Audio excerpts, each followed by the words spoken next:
Hello, today I'm going to be talking about all the books that I finished in March. I talked about this one enough on here. I have a lot of books because I have another review planned for this book. I'm gonna be talking about all the things that I liked and didn't like.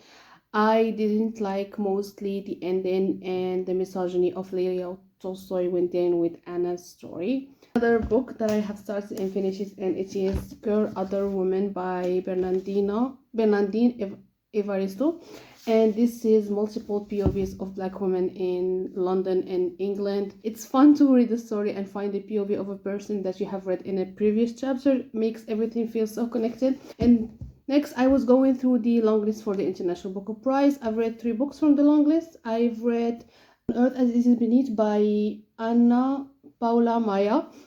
This is translated from Portuguese, and it's such a weird book, but I really loved it because it reminded me of On Penal Colony by Franz Kafka, and it talks about the necessity of violence. It talks about how seeking revenge and seeking justice can sometimes overlap. And next I've read The Wax Child by Olga Raven. I hope I'm not mispronouncing her name.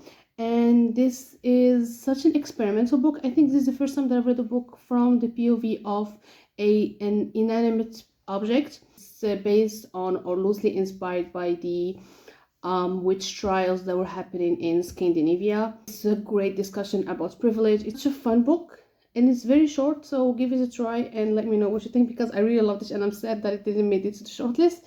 Next one that I've read on the long list, and this one made it on the shortlist, and I have a feeling that it's one is gonna win the International Booker Prize, and it's She Who Remained by Rene Karabash, and this is translated from Albanian, and it talks about this lost tradition of the sworn version of Albania. This women who choose to live their life as men, they are literally accepted in society as men, and they start living their life as men.